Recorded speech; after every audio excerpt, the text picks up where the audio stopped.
10, 10, 10, 10, 10, 10, 10, 10, 10. This is the NXT review. Kick out. You're next. Yes.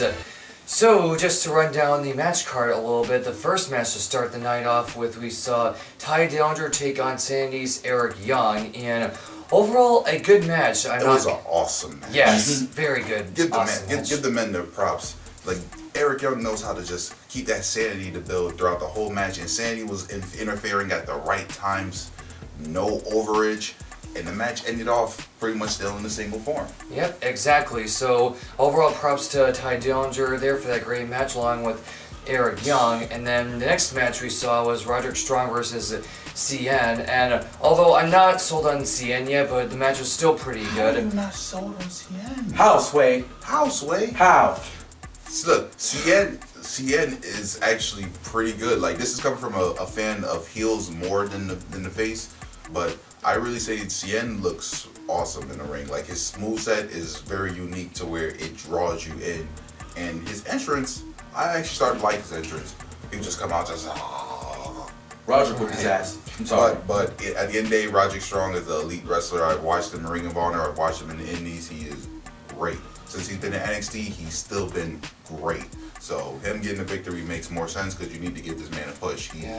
If he doesn't get the title, at least give him a push in some way. Yeah, exactly. And alongside all that, the next thing we saw was the tag team title match. And although I'm a little surprised by this, but it made sense because we did see DIY take on Authors of Pain. And even though DIY held the titles for 2 months roughly, they already lost it to Authors of Pain. And again, it makes sense why Authors of Pain won because they never lost a match, but I don't think DIY should have lost the belt already. But I'm assuming the reason they did that was because if DIY defeated Authors of Pain, it probably would have made them look weak to everybody else they defeated. Actually, no. I feel like NXT had a choice of 2 good roads that they could have took. It could have been this. Authors of Pain could have won as they did because it makes sense as they've been undefeated and they just ran through a whole tournament, and pretty much DIY, wasn't they in the tournament technically? They were at one point, but they lost, I believe. Exactly, so it was like pretty much they already took on all the competition. So yeah, that works out, continue to make them look good, and I know they're gonna have the reign last long. But if it was a turn of events and DIY would have won, it would have still worked perfectly because not only would Officer Pain still would have looked strong, because you can't make them not look strong. They made it too far.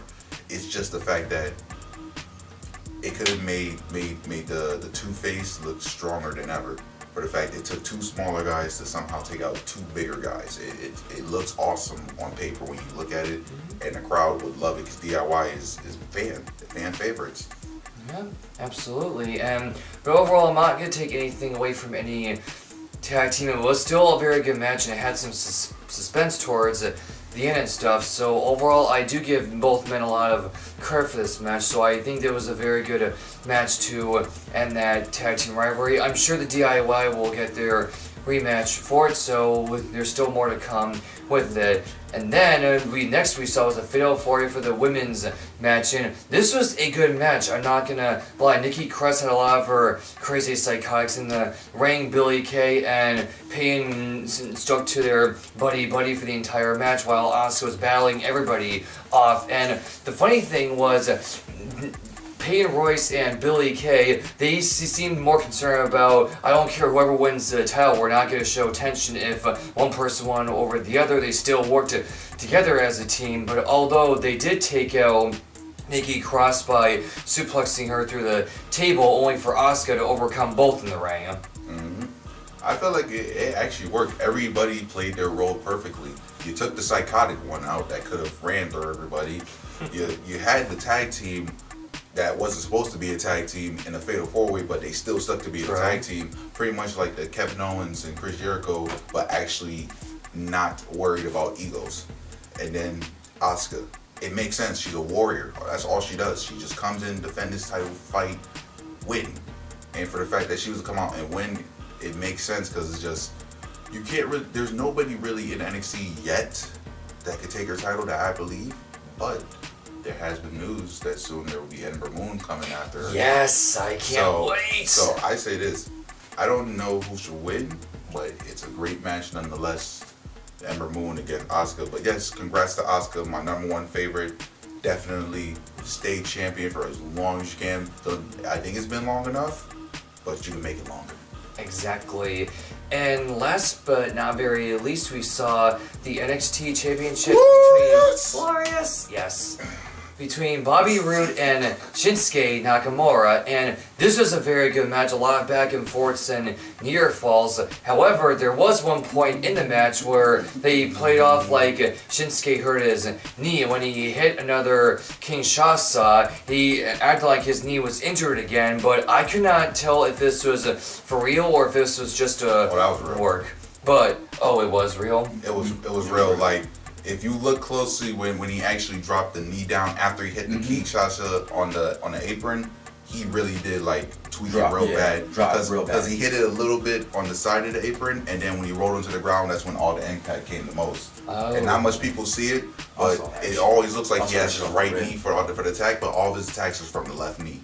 Yep, and the next thing we saw is that all the refs and all the doctors were checking on Shinsuke, and he chose to continue with the match only to get the Impaler by Bobby Roode twice. And even though we thought the first one would do the trick, it still did. And then he hit another more impactful one that ended the match. And although I am surprised Bobby Roode won the title, but it makes sense why he did win it, because Shinsuke won the title 4 months after being there, and now they did the same thing with Roode. But I am glad that he is the champion, because he does need his time with the title and to show himself more in NXT as a new badass heel of the division. I definitely see something good coming out of this as a result of Bobby Roode winning. And it makes sense because since Shinsuke got injured, you might as well have the Glorious One win. It was a great match. I originally was shooting for Shinsuke. Always was shooting for Shinsuke, but once the injury came, I was like, okay, Bobby Roode might as well have the title.